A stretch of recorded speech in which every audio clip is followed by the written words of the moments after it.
5 வயது மகள் பிறந்த நாளை கொண்டாட லண்டனில் இருந்து சர்ப்ரைஸாக ஊர் திரும்பிய கணவனை கள்ளக்காதலனுடன் சேர்ந்து இளம்பெண் தீர்த்து கட்டிய சம்பவம் மாநிலத்தையே உலுக்கி போட்டு இருக்கிறது. கணவனை கொன்றதோடு அவரது உடலை 15 துண்டுகளாக வெட்டி அதை ட்ரம்மில் அடைத்து சிமெண்ட் வைத்து பூசி மறைத்திருக்கிறார் அந்த இளம்பெண். அவளை தூக்கில் போடுங்கள் என்று பெற்ற தாயே ஆவேசம் காட்டுகிறார். அந்த கொடூர இளம்பெண் அப்படி என்னவெல்லாம் செய்தாள் என்பது பற்றிய திடுக்கிடும் தகவலை இப்போது போலீஸ் வெளியிட்டுள்ளது. உத்தரப்பிரதேச மாநிலம் மீரட்டை சேர்ந்தவர் சௌரவ் ராஜ்புட், வயது 29. இவரது மனைவி முஸ்கான் ரஸ்தோகி, வயது 27. முன்னதாக கப்பலில் வர்த்தக பிரிவு அதிகாரியாக வேலை பார்த்து வந்தார் ராஜ்புட். அப்போதுதான் சௌரவ் முஸ்கான் இடையே காதல் மலர்ந்தது. இருவரும் திருமணம் செய்ய முடிவு செய்தனர். ஆனால் சௌரவ் வீட்டில் எதிர்ப்பு வந்தது. அவரது பணத்தை பார்த்துதான் முஸ்கான் காதலிப்பதாக சௌரவ் பெற்றோர் கருதினர். காதலி மேல் இருந்த பாசத்தில் பெற்றோர் எதிர்ப்பையும் மீறி 2016இல் முஸ்கானை மணந்தார் சௌரவ். ஆரம்பத்தில் பெற்றோருடன் ஒத்துப்போகவில்லை. இதனால் வாடகைக்கு வீடு பார்த்து தனி குடித்தனம் போனார். எப்போது முஸ்கானுடனே இருக்க வேண்டும் என்று விரும்பிய சௌரவ் வெளிநாட்டு கப்பல் வேலையை துறந்தார். உள்ளூரிலேயே வேலை பார்க்க ஆரம்பித்தார். 2019இல் அழகான பெண் குழந்தை பிறந்தது. எல்லாம் நன்றாக போய்கொண்டிருந்த போதுதான் முஸ்கானுக்கும் அவரது சிறுவயது நண்பன் ஷாகிலுக்கும் கள்ளக்காதல் இருப்பதை அறிந்த சௌரவ் இடிந்து போனார். ஷாகில் முஸ்கானை விட 3 வயது இளையவன். கள்ளக்காதல் விவகாரம் சௌரவை தூங்க விடவில்லை. முஸ்கானை விவாகரத்து செய்ய அவர் முடிவு செய்தார். ஆனால் குழந்தையின் எதிர்காலத்தை நினைத்து கலங்கினார். காதல் மனைவி மீது இருந்த அலாதி பாசமும் அவரை தடுத்தது. இதனால் விவாகரத்து முடிவை கைவிட்டு மனைவியை திருந்தி வாழும்படி கேட்டுக்கொண்டார். முஸ்கானும் திருந்தி வாழ்வதாக சொன்னால் மீண்டும் வாழ்க்கை நன்றாக இருப்பது போல் சௌரவுக்கு தோன்றியது. ஆனால் வெளிநாட்டு வேலையை விட்ட பிறகு குடும்பத்தை நடத்த அவர் சிரமப்பட்டார். வாடகை வீட்டில் வசிப்பதும் சிக்கலை ஏற்படுத்தியது. இதனால் வெளிநாட்டு வேலைக்கே போக முடிவு செய்தார். மீண்டும் கப்பலில் வேலை கிடைத்ததால் புறப்பட்டார். மருமகனின் நிலையை பார்த்த முஸ்கானின் பெற்றோர் முஸ்கானையும் மகளையும் தங்களிடம் விட்டுவிட்டு வெளிநாடு போங்கள் என்று சொன்னார்கள்.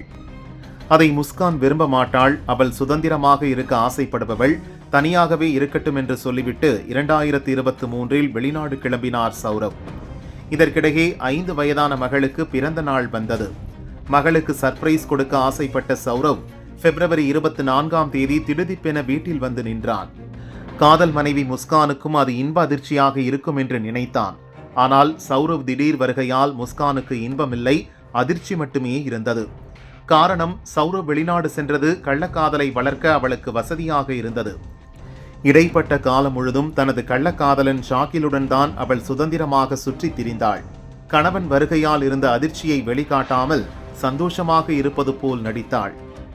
கணவனை நன்றாக உபசரித்தாள். சில மாதங்கள் வரை அவன் வீட்டில் தங்க வேண்டிய நிலை இருந்தது. ஆனால் கள்ளக்காதலனை சந்திக்காமல் முஸ்கானால் இருக்க முடியவில்லை. கணவனை போட்டுத் தள்ள முடிவு செய்தாள். சௌரவ் வீட்டில் இல்லாத நேரம் பார்த்து ஷாகிலும் அவளும் போனில் சதித்திட்டம் தீட்டினர். அதன்படி மார்ச் 4ஆம் தேதி சௌரவுக்கு சோற்றில் விஷம் கலந்து கொடுத்தாள். அதை சாப்பிட்ட கணவன் மயக்கம் போட்டு விழுந்தான். உடனே கள்ளக்காதலனை வீட்டுக்கு வரவைத்தாள் முஸ்கான். கறிக்கடைக்காரர்கள் பயன்படுத்தும் கத்தியால் இருவரும் சேர்ந்து சௌரவை வெட்டி கொன்றனர். பின்னர் கை, கால், தலையை தனித்தனியாக வெட்டி எடுத்தனர். வீட்டில் இருந்த இரத்தக்கரையை சுத்தம் செய்தனர். சந்தைக்கு சென்ற ஷாகில் சிறிய பிளாஸ்டிக் ட்ரம், சிமெண்ட், மணல் வாங்கி வந்தான். சௌரவின் உடல் பாகங்களை ட்ரம்மில் போட்டனர். உள்ளே சிமெண்ட் கலவையை கொட்டி மூடி போட்டு அடைத்தனர். சிமெண்ட் கலவை நடுவே ட்ரம்மின் பாதி பகுதியை புதைத்து வைத்தனர். பின்னர் ஹிமாச்சல் பிரதேசத்துக்கு டூர் செல்ல முடிவு செய்தனர். இரவோடு இரவாக வீட்டை பூட்டிவிட்டு மகளை அழைத்து கொண்டு கள்ளக்காதலன் ஷாகிலுடன் ஹிமாச்சல் புறப்பட்டாள் முஸ்கான். எதுவுமே நடக்காதது போல ஹிமாச்சலில் இன்பமாக சுற்றி திரிந்தனர். ஊர்க்காரர்களுக்கு சந்தேகம் வராமல் இருக்க கணவனுடன் ஹிமாச்சல் செல்வதாக ஏற்கனவே சொல்லி இருந்தாள். கணவனின் செல்போனையும் அவள் எடுத்து வந்திருந்தாள். அவரது இன்ஸ்டா பக்கத்தில் கணவன் மனைவி இருவரும் ஏற்கனவே சேர்ந்து எடுத்த போட்டோக்களை அப்லோட் செய்து வந்தாள். சௌரவின் தங்கைக்கும் சில போட்டோக்களை அனுப்பினாள். ஹோலி பண்டிகைக்கு வாழ்த்தும் சொன்னாள். சௌரவும் முஸ்கானும் ஹாப்பியாக இருக்கிறார்கள் என்று அவரது குடும்பம் நினைத்தது. சில நாட்கள் முன்பு கள்ளக்காதல் ஜோடி மீண்டும் மீரட் திரும்பியது. மகளுடன் தனது வீட்டுக்கு வந்தாள் முஸ்கான். கள்ளக்காதலன் அவனது வீட்டுக்கு சென்று விட்டான். அவள் வந்த மறுநாளே சில ஊழியர்களுடன் ஹவுஸ் ஓனர் வந்து நின்றார். வீட்டை சீரமைக்க வேண்டியுள்ளது, எனவே காலி செய்யுங்கள் என்று ஏற்கனவே சொல்லி இருந்தார். ஊழியர்கள் வீட்டுக்குள் சென்று பார்த்தனர். பிளாஸ்டிக் ட்ரம் சிமெண்ட் கலவையில் புதைக்கப்பட்டு இருப்பதை பார்த்து இதென்ன வினோதமாக இருக்கிறது என்று முஸ்கானிடம் கேட்டனர். அவள் உள்ளே குப்பை இருக்கிறது என்றால் ஊழியர்கள் ட்ரம்மை அசைத்து பார்த்தனர், ஆனால் முடியவில்லை. சந்தேகத்தில் மூடியை திறந்தனர். உள்ளேயும் சிமெண்ட் கலவை தெரிந்தது, ஆனால் துர்நாற்றம் வீசியது. ஏதோ விபரீதம் நடந்ததை உணர்ந்த ஹவுஸ் ஓனர் உடனே போலீசுக்கு தகவல் சொன்னார். பயந்து போன முஸ்கான் மகளை கூட்டிக் கொண்டு வேகமாக தனது தாய் வீட்டுக்கு போனாள். கள்ள காதலுடன் சேர்ந்து காதல் கணவனை கொன்றுவிட்டேன் என்று தனது அம்மா கவிதாவிடம் சொன்னாள். இதை கேட்டு பதறி போன கவிதா மகளை கூட்டிக் கொண்டு நேரே போலீஸ் ஸ்டேஷன் சென்றார். நடந்த விவரங்களை சொன்னார்.